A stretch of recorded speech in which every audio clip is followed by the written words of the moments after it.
Salut les gars, bienvenue dans le temple du spectacle. C'est parti.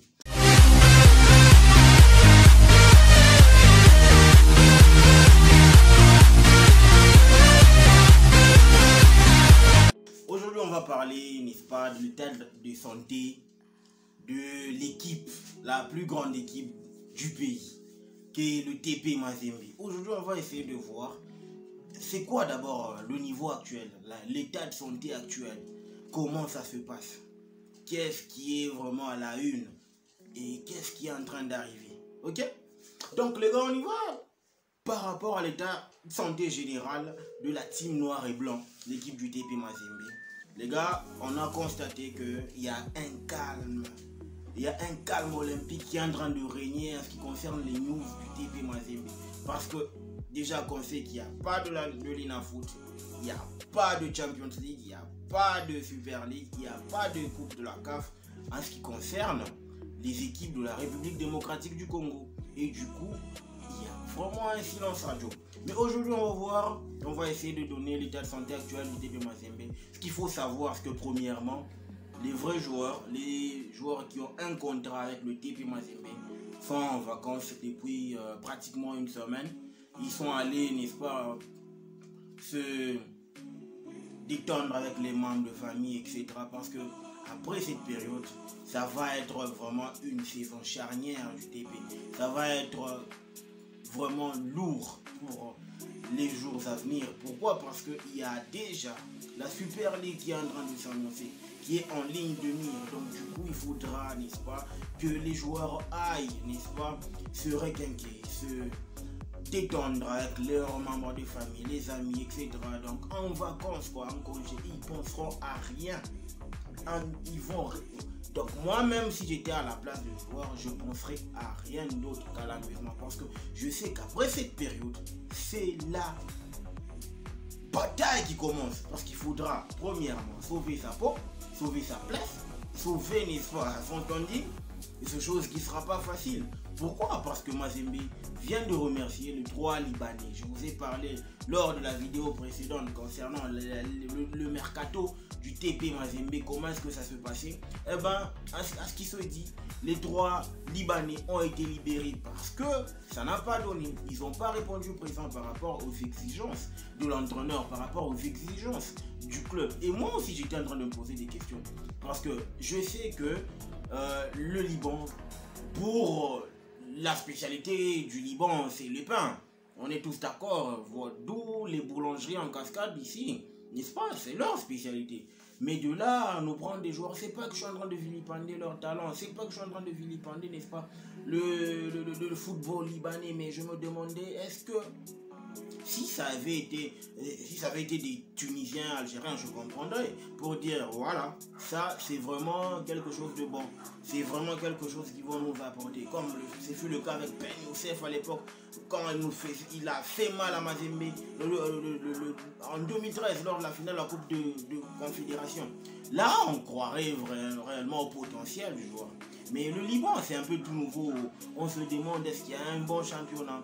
Ils ont du talent. Est-ce que ce sont des vrais joueurs? Voilà toutes ces questions qui sont laissées poser, ça et là, question de statuer au moins le public congolais. Et malheureusement pour eux, ils ont été remerciés parce que selon le staff, ils n'ont pas répondu présent. Voilà pourquoi je loue, n'est-ce pas, le standing, le sérieux du TP Mazembe, parce que ça ne recrute pas n'importe qui. Surtout que Mazembe s'est servi de leçon depuis son échec de 2017, 2018, 2019, 2009. Depuis pratiquement 5 ans, Mazembe ne recrute pas de fort belle manière. Il se casse le dent en ce qui concerne le recrutement. Dieu merci, il y a la légende Trésor Mpoutoumabit qui va, n'est-ce pas, accéder au comité de recrutement. J'ose croire que par rapport à son expertise, par rapport à sa vision de jeu, par rapport à sa capacité et à son talent, il pourra permettre à Mazembe de faire des bons recrutements et, n'est-ce pas, permettre aussi à Mazembe de réussir pour une fois, depuis plus de 6 ans, un bon mercato. Parce que sérieusement, chaque année, on se casse les dents du côté de Mazembe. Pourquoi? Parce que ça ne recrute pas très bien. Depuis, moi je dirais, depuis Mbona Ali Samata, le seul Tanzanien qui est venu et qui a carburé. Et aujourd'hui, on se rend compte que le Zambien qu'on a ramené l'année dernière, il essaie un peu, il tente tant bien que mal, il essaie un peu de se sortir du lot. Tu sens qu'il y a du talent, mais même si c'est vraiment au soir de sa carrière, mais ce sont ces genres de mercato qu'on veut, un mercato au niveau, par rapport à la qualité, pas par rapport à la quantité, par rapport à la qualité. Ok? Et c'est ce qu'on aime. En termes toujours de mercato, moi j'aime bien en train de négocier avec un grand gardien. Le gardien qui a fait le CHAN avec le Sénégal. J'ose croire que c'est le titulaire qui a remporté le sacre avec le Sénégal lors du CHAN dernier face à l'Algérie. Ouais, j'ose croire parce que moi j'aime bien la négociation avec ce joueur-là. Dans ce qui se dit, il se pourrait que ce gars parafait le contrat, bien sûr. C'est là que moi je me dis, ce qui est important, c'est que le TP Mazembe est en train de préparer sérieusement, les gars, la Super League. Je vous l'ai dit et je le répéterai tout au long de mes émissions concernant l'équipe du TP Mazembe, que la Super League, elle ne va pas pardonner. Surtout que la première édition commence avec les 8 lourds, les 8 meilleurs clubs d'Afrique. Entre autres, le Wydad, le Raja, Al-Ahly, Zamalek, TP Mazembe. Ça va pas être facile. Mamelodi Sundowns. Aujourd'hui, Mamelodi n'est plus à présenter. À l'époque, Mazembe pouvait aller vers 2006-2007. Mazembe pouvait aller en Afrique du Sud, battre Mamelodi, revenir, battre Mamelodi. Mais aujourd'hui, c'est plus le cas. Mamelodi, c'est un grand au-dessus. Mamelodi, aujourd'hui, c'est vraiment le haut niveau de tout ce qui est, le net plus ultra du football africain actuellement, c'est le Mamelodi. Donc Mamelodi a atteint le niveau qu'avait atteint le TP Mazembe lors des saisons 2009-2010, au moment où Mazembe tapait sur tout ce qui était sur son passage. Et aujourd'hui, quand je vois le niveau qu'aura la Super League, je me dis Mazembe n'a pas droit à l'erreur. Je me dis que Mazembe n'a pas vraiment droit à nous faire un mercato qui ne répond pas aux normes. Sinon, ça va se prendre des raclés, ça va se prendre des fessiers, ça va se prendre des lourds scores. Et on l'a vu déjà cette saison dans la coupe lors de la coupe de la CAF. Young Africans est venu gagner ici chez nous en RDC. Presque des vrais, même mon Asturian est venu s'imposer en RDC. C'est dire le niveau qu'avait affiché Mazembe. Moi, je crois qu'ils vont gommer tout ça. Les grands clubs subissent toujours des moments de tergiversation. Et après, ça rebondit, ça décolle. C'est ça le grand club. Chelsea est en train de subir le même sort. Et ça n'empêche pas que Chelsea soit grand, même si c'est une très mauvaise passe que Chelsea traverse.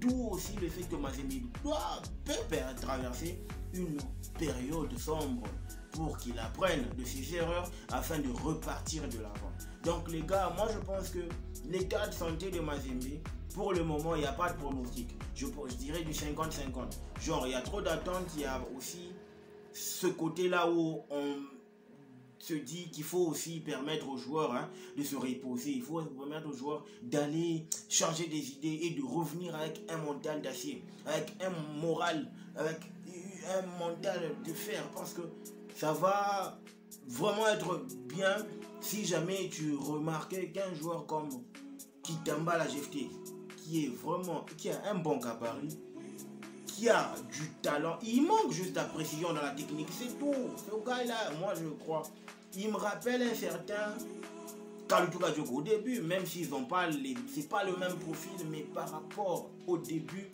je pense même que Kalidou, quand il est arrivé en Mazembe, il raté, mais après un certain moment, quand il s'est acclimaté dans l'effectif du TP, aujourd'hui Kalidou Kadioko est parmi les légendes. Il a été deuxième meilleur joueur du monde, derrière Samuel Eto'o lors de la Coupe du Monde d'Abu Dhabi 2010. Alors Mazembe avait atteint la finale. C'est dire qu'il faut juste être patient dans certaines situations afin de récolter des bons fruits. Parce qu'on dit le chien patient mange les vrais os. Ok?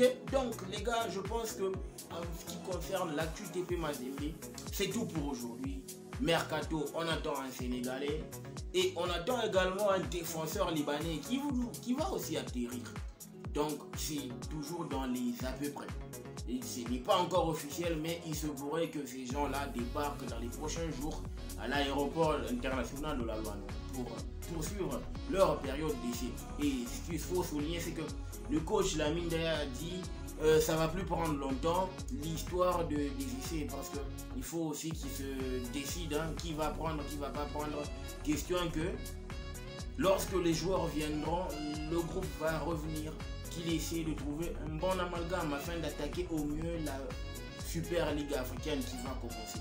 Parce qu'il y aura beaucoup d'argent et il faudra vraiment faire bonne figure pour pas se casser les dents. Je le répète encore. Donc les gars, dites-moi ce que vous en pensez en commentaire. N'oubliez pas de vous abonner, de liker. Moi c'est Magnifique de Santos Kapinga. Le football mérite d'être vécu. Ciao.